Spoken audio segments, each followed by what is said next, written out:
Hi, ನಾನು Sandeep from tech in Kannada. ಎಲ್ರಿಗೂ ಇವತ್ತಿನ ಭಾನುವಾರದ ಟೆಕ್ ನ್ಯೂಸ್ಗೆ ಸ್ವಾಗತ. ಪ್ರತಿ ವಾರದಂತೆ ಈ ವಾರನೂ ಕೂಡ ಕೆಲವೊಂದು ಇಂಟ್ರೆಸ್ಟಿಂಗ್ ಟೆಕ್ ನ್ಯೂಸ್ ಎಲ್ಲ ಇದೆ.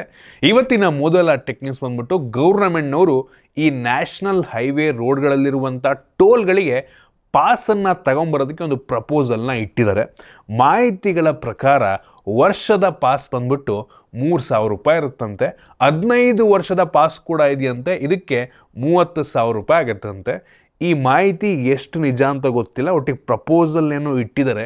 ಇನ್ನೂ ಅಪ್ರೂವ್ ಆಗುತ್ತೋ ಇಲ್ಲವೋ ಗೊತ್ತಿಲ್ಲ. ನಂಗೆ ಅನ್ನಿಸ್ತಂಗೆ ಇದು ಬಂತು ಅಂತ ಅಂದರೆ ರೆಗ್ಯುಲರ್ ಆಗಿ ತುಂಬ ಜಾಸ್ತಿ ನ್ಯಾಷನಲ್ ಹೈವೇಯಲ್ಲಿ ಟ್ರಾವೆಲ್ ಮಾಡುವಂಥ ಜನಗಳಿಗೆ ತುಂಬ ಹೆಲ್ಪ್ ಆಗ್ಬೋದು. ಈ ಒಂದು ಪ್ರೈಸ್ ಮೋಸ್ಟ್ಲಿ ಕಮರ್ಷಿಯಲ್ ವೆಹಿಕಲ್ಗಳಿಗೆ, ಈ ಯೆಲ್ಲೋ ಬೋರ್ಡ್ಗಳಿಗೆ ಇರಲ್ಲ ಅಂತ ಕಾಣುತ್ತೆ. ಅವರಿಗೆ ಸಪ್ರೇಟ್ ಪ್ರೈಸ್ ಇರಬಹುದೇನೋ, ಕಾದು ನೋಡಬೇಕಾಗಿದೆ. ಆಯಿತಾ? ಏನಕ್ಕೆ ಅಂದರೆ ನೋಡಿ, 15 ವರ್ಷದ ಪಾಸನ್ನು ತಗೊಂಡ್ಬಿಡ್ತೀನಿ ಅಂತ ಅಂದ್ಕೊಳ್ಳಿ 30,000 ಕೊಟ್ಟು. ಆಮೇಲೆ ನೀವೇನಾದರೂ ಗಾಡಿಯನ್ನು ಚೇಂಜ್ ಮಾಡಿದರೆ, ಗಾಡಿ ಚೇಂಜ್ ಮಾಡಿದ್ರೆ ಏನು ಮಾಡಬೇಕು, ಇದ್ರ ಬಗ್ಗೆ ಯಾವುದೇ ಮಾಹಿತಿಯನ್ನು ಡೀಟೇಲಾಗಿ ಕೊಟ್ಟಿಲ್ಲ.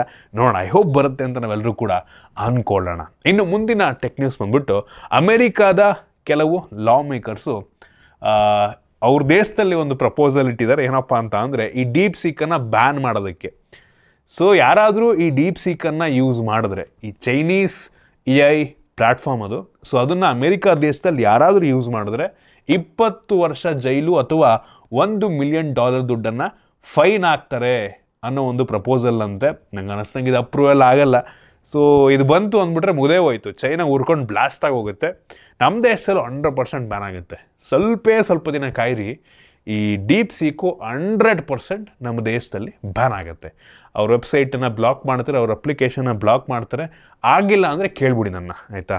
ಸೊ ಇದು ಪಕ್ಕಾ ಚೈನೀಸ್ ಕಂಪ್ನಿ ಆಗಿರೋದ್ರಿಂದ ನಮ್ಮ ದೇಶದವ್ರು ಸುಮ್ಮನೆ ಅಂತೂ ಕೂರಲ್ಲ. ಇನ್ನು ಮುಂದಿನ ಟೆಕ್ ನ್ಯೂಸ್ ಬಂದ್ಬಿಟ್ಟು ChatGPTಯಲ್ಲಿ ಇದೀಗ ಸರ್ಚ್ ಫೀಚರ್ ಬಂದಿದೆ. ಈ ಫೀಚರ್ನ ನೀವು ಸೈನ್ ಅಪ್ ಆಗದೆ ಈ ChatGPTಯಲ್ಲಿ ಬೇಕಾದರೂ ಯೂಸ್ ಮಾಡ್ಬೋದು. ಈ ಫೀಚರ್ ಯಾವ ರೀತಿ ಯೂಸ್ ಆಗುತ್ತೆ ಅಂತ ಅಂದರೆ, ಎಷ್ಟೋ ಸಲ ನಾವೊಂದು ಇನ್ಫಾರ್ಮೇಷನ್ನ ಹುಡ್ಕೋದಕ್ಕೆ ಮಲ್ಟಿಪಲ್ ವೆಬ್ಸೈಟ್ಗಳನ್ನು ನೋಡಬೇಕಾಗತ್ತೆ. 10 ವೆಬ್ಸೈಟ್ ನೋಡಿ ಒಂದು ಇನ್ಫಾರ್ಮೇಷನ್ನ, ಯಾವ ವೆಬ್ಸೈಟಲ್ಲಿ ಏನೇನಿದೆ ಅದನ್ನೆಲ್ಲ ತಿಳ್ಕೊಂಬಿಟ್ಟು ನಾವು ಇನ್ಫಾರ್ಮೇಷನ್ ಗ್ಯಾದರ್ ಮಾಡಬೇಕು. ಬಟ್ ಈ ChatGPT ಏನಪ್ಪ ಮಾಡುತ್ತೆ ಅಂತ ಅಂದರೆ, ನಮ್ಮ ಬದಲು ಅದೇ ಒಂದು 5 ವೆಬ್ಸೈಟ್ಗಳನ್ನು ಹುಡುಕಿ ಅದನ್ನು ಓದಿ ನಮಗೆ ಸಮ್ಮರೈಸ್ ಮಾಡಿ ಇನ್ಫಾರ್ಮೇಷನ್ ಕೊಟ್ಬಿಡುತ್ತೆ. ಈ ಸರ್ಚ್ ಫೀಚರ್ ಹೆವಿ ಹೆಲ್ಪ್ ಆಗುತ್ತೆ. ಆಯಿತಾ? ಮಲ್ಟಿಪಲ್ ಸೋರ್ಸಸ್ಸನ್ನು ನೋಡಿ ನಮಗೆ ಉತ್ತರವನ್ನು ಕೊಡುತ್ತೆ. ನಾವೆಲ್ಲ ವೆಬ್ಸೈಟ್ ನೋಡೋ ಅವಶ್ಯಕತೆ ಇಲ್ಲ, ಇದೇ ನಮ್ಮ ಬಿಹಾಫ್ ನೋಡಿಬಿಡುತ್ತೆ. ಸೊ ಹೆವಿ ಯೂಸ್ ಆಗುವಂಥ ಫೀಚರ್ ಕೆಲವರಿಗೆ. ಆಯಿತಾ? ಇನ್ಮೇಲೆ ನಾವು ಕೆಲವೊಂದು ವಿಷಯಗಳಿಗೆ ಗೂಗಲ್ ಮಾಡುವಂಥ ಅವಶ್ಯಕತೆ ಇಲ್ಲ. ಈ ChatGPT ರೀತಿ ಪ್ಲ್ಯಾಟ್ಫಾರ್ಮ್ಗಳಲ್ಲಿ ಹುಡುಕಿದ್ರೆ ಎಲ್ಲದನ್ನು ಹುಡುಕಿ ಅದೇ ಒಂದು ಉತ್ತರವನ್ನು ಕೊಡುತ್ತೆ. ಗೊತ್ತಿಲ್ಲ ಫ್ಯೂಚರ್ನಲ್ಲಿ ನಮ್ಮನ್ನೇ ಈ ಒಂದು AI ಕಂಟ್ರೋಲ್ ಮಾಡುತ್ತಾ, ನಮ್ಮ ಡಿಸಿಷನ್ನ ಕಂಟ್ರೋಲ್ ಮಾಡುತ್ತಾ. ಆಲ್ರೆಡಿ ಮಾಡ್ತಾ ಇದ್ದಾವೆ, ಇನ್ನೂ ಜಾಸ್ತಿ ಕಂಟ್ರೋಲಿಗೆ ತಗೊಂಡ್ಬಿಡ್ತಾವ ಅಂತೆಲ್ಲ ಒಂದು ಕಡೆ ಅನಿಸುತ್ತೆ. ಇನ್ನು ಮುಂದಿನ ಟೆಕ್ ನ್ಯೂಸ್ ಬಂದ್ಬಿಟ್ಟು ವಿಜಯ್ ಮಲ್ಯ ಇದೀಗ ಹೈಕೋರ್ಟಿಗೆ ಹೋಗಿದ್ದಾರೆ. ಏನಕ್ಕಪ್ಪ ಅಂದರೆ, ಮೊನ್ನೆ ಬಡ್ಜೆಟಲ್ಲಿ ನಮ್ಮ ಮೇಡಮ್ ಅವರು ಮಲ್ಯ ಅವ್ರದ್ದು ಸುಮಾರು 14,000 ಕೋಟಿ ದುಡ್ಡನ್ನು ರಿಕವರ್ ಮಾಡಿದ್ದೀವಿ ಅಂತ ಬಡ್ಜೆಟಲ್ಲಿ ಹೇಳಿದ್ರು. ಸೊ ಇದೀಗ ಮಲ್ಯ ಏನಪ್ಪ ಹೇಳ್ತವ್ರೆ ಅಂತ ಅಂದರೆ, ನಾನು ಸಾಲ ಮಾಡಿದ್ದು 6,200 ಕೋಟಿ, ಅದು ಹೆಂಗೆ 14,000 ಕೋಟಿ ರಿಕವರ್ ಮಾಡಿದ್ರಿ, ಜಾಸ್ತಿ ರಿಕವರ್ ಮಾಡ್ಕೊಂಡಿದ್ದೀರಾ ಅಂದ್ಬಿಟ್ಟು ಇದೀಗ ಕೋರ್ಟಿಗೆ ಹೋಗಿದ್ದಾರೆ. ಪಾಪ ಇನ್ನೂ ಲಂಡನಲ್ಲೇ ತಲೆ ಮರೆಸ್ಕೊಂಡು ಅವನೇ ಈ ವ್ಯಕ್ತಿ, ಯಾವಾಗ ಬರ್ತಾನೋ ಗೊತ್ತಿಲ್ಲ. ಇನ್ನು ಮುಂದಿನ ಟೆಕ್ ನ್ಯೂಸ್ ಬಂದ್ಬಿಟ್ಟು ಝೊಮ್ಯಾಟೊ ಇದೀಗ ಎಟರ್ನಲ್ ಅನ್ನುವಂಥ ಹೆಸರಿಗೆ ಅವರ ಕಂಪನಿ ಹೆಸರನ್ನು ಚೇಂಜ್ ಮಾಡಿದೆ. ಆಯಿತಾ? ಹಂಗಂತ ಈ ಝೊಮ್ಯಾಟೊ ಅಪ್ಲಿಕೇಶನ್ ಹೆಸರು ಎಟರ್ನಲ್ ಅಂತ ಚೇಂಜ್ ಆಗಲ್ಲ. ಅವರ ಮದರ್ ಕಂಪನಿ ಏನಿದೆ ಅದರ ಹೆಸರನ್ನು ಮಾತ್ರ ಚೇಂಜ್ ಮಾಡಿದರೆ ಇದು ಸ್ಟಾಕ್ ಮಾರ್ಕೆಟ್ನಲ್ಲೂ ಕೂಡ ಚೇಂಜ್ ಆಗುತ್ತಂತೆ. ಇದೇ ರೀತಿ ಫೇಸ್ಬುಕ್ನವರು ಕೂಡ ಆ ಕಂಪನಿ ಹೆಸರನ್ನು ಚೇಂಜ್ ಮಾಡಿದರು. ಮುಂಚೆ ಫೇಸ್ಬುಕ್ ಕಂಪನಿ ಹೆಸರು ಫೇಸ್ಬುಕ್ ಇಂಕ್ ಅಂತಲೇ ಇತ್ತು. ಅದಾದಮೇಲೆ ಅವರು ಮೆಟಾ ಅಂತ ಚೇಂಜ್ ಮಾಡಿಕೊಂಡ್ರು.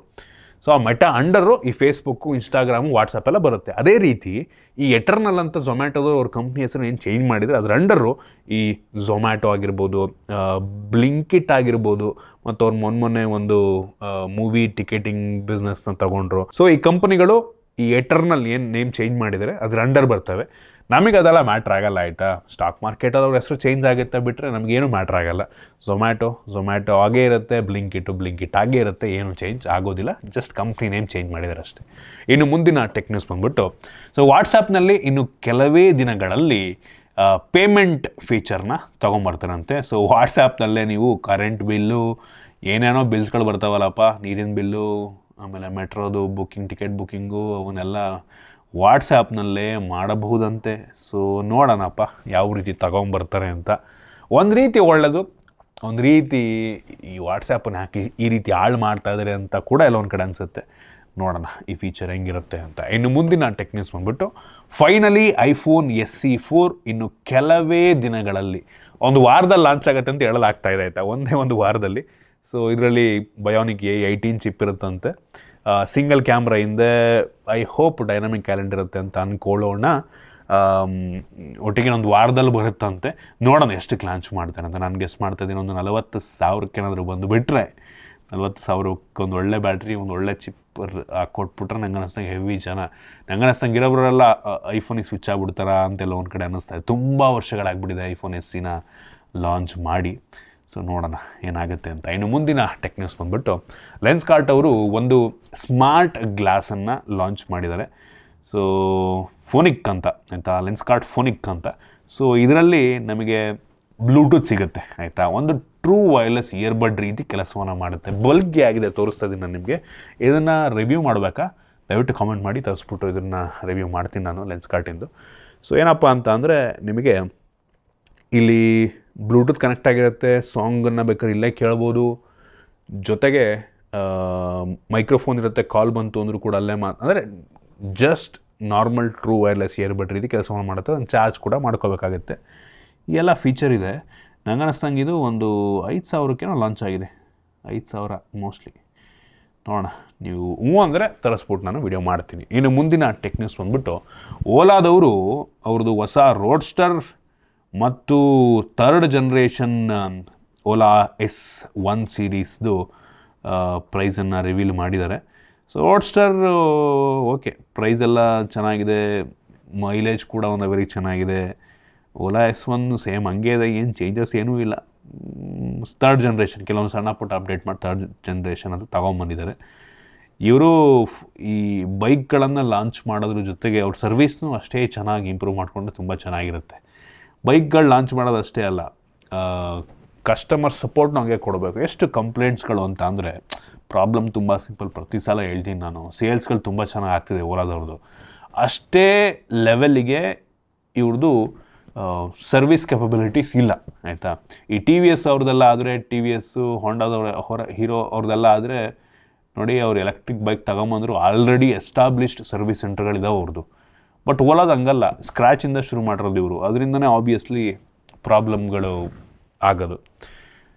ಅದರಿಂದನೇ ಓಲಾದು ಕಂಪ್ಲೇಂಟ್ಸ್ಗಳು ಹೆವಿ ಜಾಸ್ತಿ ನಂಗೆ ಅನ್ನಿಸ್ದಂಗೆ. ಐ ಹೋಪ್ ಅವ್ರು ಇಂಪ್ರೂವ್ ಮಾಡ್ಕೋತಾರೆ ಅಂತ ಅಂದ್ಕೊಳ್ಳೋಣ. ಇನ್ನು ಮುಂದಿನ ಟೆಕ್ ನ್ಯೂಸ್ ಬಂದ್ಬಿಟ್ಟು ಇನ್ನು ಕೆಲವೇ ದಿನಗಳಲ್ಲಿ ನಥಿಂಗ್ ಅವ್ರದ್ದು ನಥಿಂಗ್ ಫೋನ್ 3A ಲಾಂಚ್ ಆಗ್ತಾ ಇದೆ. ಇದು ನಮಗೆ ಕ್ಯಾಮರಾ ಶಟರ್ ಬಟನ್ ಜೊತೆಗೆ ಬರುತ್ತಂತೆ. ಸೇಮ್ ಐಫೋನ್ 16 ಏನಿತ್ತು ಅದೇ ಥರ ಕ್ಯಾಮರಾ ಶಟರ್ ಬಟನ್ ಇರುತ್ತೆ ಅಂತ ಹೇಳಲಾಗ್ತಾ ಇದೆ. ಸೊ ನೋಡೋಣ ಯಾವ ರೀತಿ ಟ್ರಾನ್ಸ್ಪರೆಂಟ್ ಡಿಸೈನ್ ಇರುತ್ತೆ, ಯಾವ ರೀತಿ ಗ್ಲಿಫ್ ಇಂಟರ್ಫೇಸ್ ಇರುತ್ತೆ, ಏನೆಲ್ಲ ಚೇಂಜಸ್ ಇರುತ್ತೆ, ಏನೆಲ್ಲ ಯುನೀಕ್ ಆಗಿರುತ್ತೆ, ಕಾದು ನೋಡೋಣ. ಇನ್ನು ಮುಂದಿನ ಟೆಕ್ ನ್ಯೂಸ್ ಬಂದ್ಬಿಟ್ಟು ಮುಂದಿನ ವರ್ಷ ಲಾಂಚ್ ಆಗುವಂಥ ಸ್ಯಾಮ್ಸಂಗ್ ಗ್ಯಾಲಕ್ಸಿ S26 ಅಲ್ಟ್ರಾದಲ್ಲಿ ಅಂಡರ್ ಡಿಸ್ಪ್ಲೇ ಕ್ಯಾಮ್ರಾ ಇರುತ್ತಂತೆ. Finally under display camera selfie camera ಅಂದರೆ ಕಿತ್ತೋಗಿರುತ್ತೆ. ಅಂದರೆ ಯೂಶ್ವಲಿ ಅಂಡರ್ ಡಿಸ್ಪ್ಲೇ ಕ್ಯಾಮ್ರಾ ಇದ್ದರೆ ಕ್ವಾಲಿಟಿ ಚೆನ್ನಾಗಿರಲ್ಲ. ನೋಡೋಣ ಏನು ಮಾಡ್ತಾರೆ ಅಂತ. ಫೋನ್ ಲುಕ್ ಮಾತ್ರ ತುಂಬ ಚೆನ್ನಾಗಿ ಕಾಣುತ್ತೆ. So I hope next year ಬರುತ್ತೆ ಅಂತ ಅಂದ್ಕೊಳ್ಳೋಣ. ಇನ್ನು ಮುಂದಿನ ಟೆಕ್ ನ್ಯೂಸ್ ಬಂದ್ಬಿಟ್ಟು ಸ್ಯಾಮ್ಸಂಗ್ ಅವರು ಗ್ಯಾಲಕ್ಸಿ F06 ಅನ್ನುವಂಥ ಒಂದು ಹೊಸ ಫೋನ್ನ ಲಾಂಚ್ ಮಾಡ್ತಾ ಇದ್ದಾರೆ. ಫ್ಲಿಪ್ಕಾರ್ಟ್ನಲ್ಲಿ ಲಾಂಚ್ ಆಗ್ತಾಯಿದೆ. ಸೊ ಇದ್ರದ್ದು ಒಂದು ಪೋಸ್ಟರ್ ಲೀಕ್ ಆಗಿದೆ. ಸೊ ಈ ಫೋನು 9,999 ರೂಪಾಯಿಗೆ ಲಾಂಚ್ ಆಗ್ಬೋದು ಮೋಸ್ಟ್ಲಿ. ಏನಕ್ಕೆ ಅಂದರೆ ಅವ್ರ ಪೋಸ್ಟರ್ನಲ್ಲಿ ಫ್ರಮ್ ಅಂತ ಹಾಕ್ಬಿಟ್ಟು ನೋಡಿ, ಅಲ್ಲಿ ಈ ರೀತಿ 9,000 ಅಂತ ಹಾಕಿದ್ದಾರೆ. ಸೊ ಇದು ನೀರೊಳಗಿರೋ ರೀತಿ ಇದೆ. ಮೋಸ್ಟ್ಲಿ IP ರೇಟಿಂಗ್ನ ಜೊತೆಗೆ ಬರಬಹುದಾ. ಇದು 5G ಫೋನ್ ಕೂಡ ಹೌದು. ಸ್ಯಾಮ್ಸಂಗ್ ಬ್ರ್ಯಾಂಡಿಂಗ್ನಲ್ಲಿ 10,000 ರೂಪಾಯಿ ಒಳಗಡೆ ಒಂದು 5G phone. Mostly tear drop notch ಇರುತ್ತೆ. ಪ್ರೊಸೆಸರ್ ಯಾವುದಿರುತ್ತೆ ಅಂತ ಯಾವುದೇ ಕ್ಲಾರಿಫಿಕೇಷನ್ ಇಲ್ಲ, ಕಾದು ನೋಡಬೇಕಾಗಿದೆ. ಇದರಲ್ಲಿ ನಂಗೆ ಅನ್ನಿಸ್ದಂಗೆ ಚಾರ್ಜರ್ ಏನು ಇರುವುದಿಲ್ಲ ಅಂತ ಅನ್ಕೋತೀನಿ. HD+ ನಾರ್ಮಲ್ 60 Hz ಡಿಸ್ಪ್ಲೇ ಇರುತ್ತಾ ಅಥವಾ ಅಮೋಲೆಡ್ ಡಿಸ್ಪ್ಲೇ ಕೊಡ್ತಾರಾ, ಕಾದು ನೋಡಬೇಕಾಗಿದೆ ಏನೆಲ್ಲ ಸ್ಪೆಸಿಫಿಕೇಷನ್ ಇರುತ್ತೆ ಅಂತ. ಕೆಲವೇ ದಿನ ನಂಗೆ ಅನ್ನಿಸ್ದಂಗೆ, ಆದರೆ ಇದನ್ನು ಅನ್ಬಾಕ್ಸ್ ಕೂಡ ಮಾಡ್ತೀನಿ. ಇನ್ನು ಮುಂದಿನ ಟೆಕ್ ನ್ಯೂಸ್ ಬಂದ್ಬಿಟ್ಟು OnePlus ಅವರು OnePlus 13 ಮಿನಿ ಅನ್ನೋ ಒಂದು ಫೋನ್ನ ಲಾಂಚ್ ಮಾಡ್ತಾ ಇದ್ದಾರೆ. ಸೊ ಮಿನಿ ಅಂದರೆ ಸೈಜ್ ಮಾತ್ರ ಸಣ್ಣದಾಗಬಹುದು, ಉಳಿದ ಸ್ಪೆಸಿಫಿಕೇಷನ್ ಅದೇ ರೀತಿ ಇರುತ್ತೆ ಅಂತ ಕಾಣುತ್ತೆ. ಇದರಲ್ಲೂ ಕೂಡ ಸ್ನ್ಯಾಪ್ಡ್ರ್ಯಾಗನ್ 8 ಎಲೈಟ್ ಚಿಪ್ ಇರುತ್ತಂತೆ. ಸ್ಕ್ರೀನ್ ಸೈಜ್ ಸ್ವಲ್ಪ ಸಣ್ಣ, ನೋಡೋಣ. ಇನ್ನೂ ಸ್ವಲ್ಪ ಥಿನ್ನಾಗಿ ಡಿಫ್ರೆಂಟಾಗಿ ಏನಾದರೂ ಸ್ಪೆಸಿಫಿಕೇಷನ್ ಹಾಕಿ ಲಾಂಚ್ ಮಾಡ್ತಾರೆ, ಅಥವಾ ಆಲ್ರೆಡಿ ಲಾಂಚ್ ಆಗಿರುವಂಥ OnePlus 13 ಸ್ಕ್ರೀನ್ ಸೈಜ್ ಸಣ್ಣ ಮಾಡಿ ಫೋನ್ನ ಸ್ವಲ್ಪ ಕಾಂಪ್ಯಾಕ್ಟ್ ಮಾಡ್ತಾರೆ ಅಂತ ಗೊತ್ತಿಲ್ಲ, ನೋಡಬೇಕಾಗಿದೆ. ಸೊ ಇದಿಷ್ಟು ಇವತ್ತಿನ ಟೆಕ್ ನ್ಯೂಸ್. ಐ ಹೋಪ್ ನಿಮಗೆ ಇವತ್ತಿನ ಟೆಕ್ ನ್ಯೂಸಲ್ಲಿ ಕೆಲವೊಂದು ಹೊಸ ವಿಷಯ ತಿಳ್ಕೊಳ್ಳೋಕೆ ಸಿಕ್ಕಿದೆ ಅಂತ ಅನ್ಕೋತೀನಿ. ಇಷ್ಟ ಆಗಿದ್ರೆ ಲೈಕ್ ಮಾಡಿ, ಶೇರ್ ಮಾಡಿ. ಇದೇ ರೀತಿ ನಮ್ಮ ಬೇರೆ ವಿಡಿಯೋಗಳಿಗೆ ನಮ್ಮ tech in Kannada YouTube channel subscribe ಮಾಡ್ಕೊಂಡಿಲ್ಲ ಅಂದರೆ ಈಗ ಸಬ್ಸ್ಕ್ರೈಬ್ ಮಾಡ್ಕೊಳ್ಳಿ ಮತ್ತು ಬೆಲ್ ಐಕಾನ್ ಕೂಡ ಕ್ಲಿಕ್ ಮಾಡ್ಬೋದು. ಸಿಗೋಣ ಮತ್ತೆ ಮುಂದಿನ ವಿಡಿಯೋದಲ್ಲಿ.